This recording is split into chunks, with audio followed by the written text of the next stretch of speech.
Welcome to the True Crime Chronicles, where real cases hide deeper truths.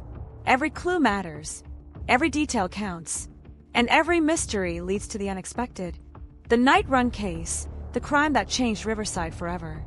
In the quiet suburban town of Riverside, California, life usually slowed down after 9 p.m. Families walked their dogs, students returned from late-night classes, and joggers followed their usual night trails near the Santa Ana River.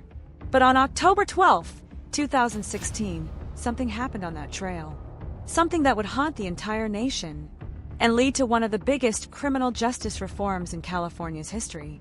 At exactly 9:47 p.m., 23-year-old Lindsay Hart, a nursing student at Riverside Community College, left her apartment for a quick night run. She texted her roommate, going for a 20-minute run.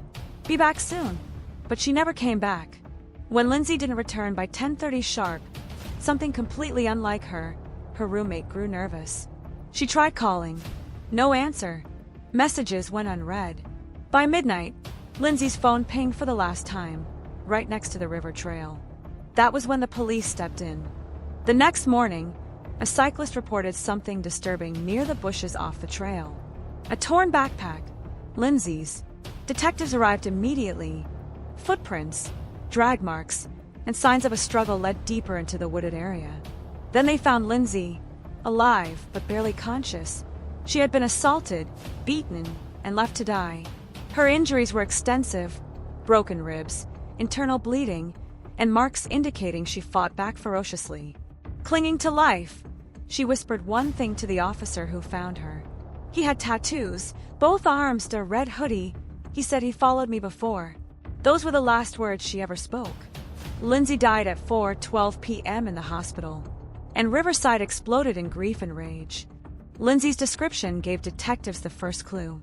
Police scoured CCTV footage from traffic cameras and nearby stores.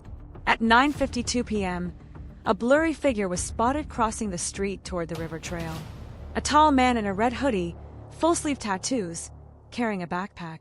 By analyzing shadows and street angles, detectives tracked his route to a convenience store.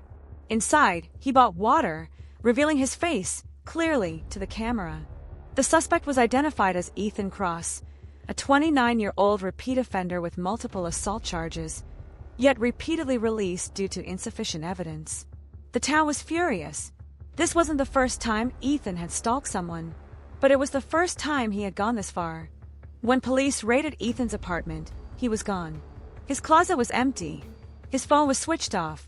His neighbors said they saw him leave at dawn with a duffel bag. 4 days, he evaded capture. But a break came unexpectedly from a gas station cashier 50 miles away in Temecula. A customer had paid with a crumpled $10 bill soaked in dried blood.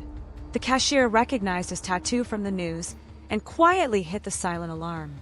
Ethan fled on foot into a vineyard and vanished again.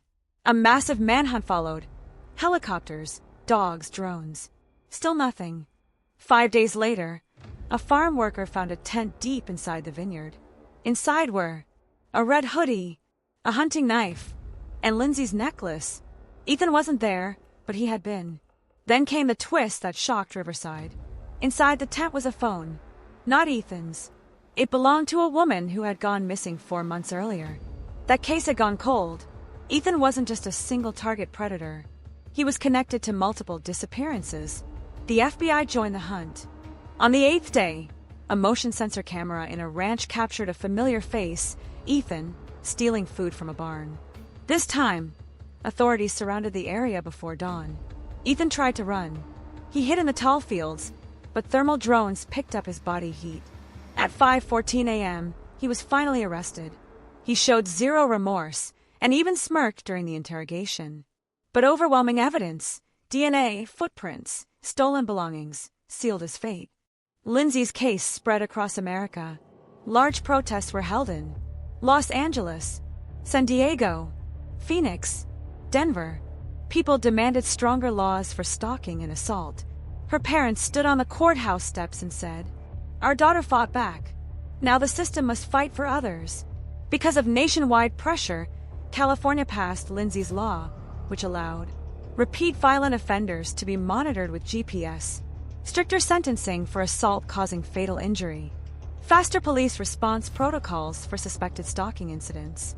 The CCTV systems in Riverside were upgraded. More lighting was installed along the river trail. Police patrols were increased. Lindsay's death changed the city forever. Ethan Cross was found guilty of first-degree murder, aggravated assault, kidnapping, prior violent offenses. He received life imprisonment without parole. This case remains one of the most horrifying crimes in Riverside's history, a crime that exposed failures in the system, failures that cost a young woman her life. Lindsay Hart's bravery and her fight for survival sparked a movement across the country. If you want me to cover more cases or create another suspense story from anywhere in the US or around the world, let me know in the comments. Stay safe, stay aware. See you in the next video.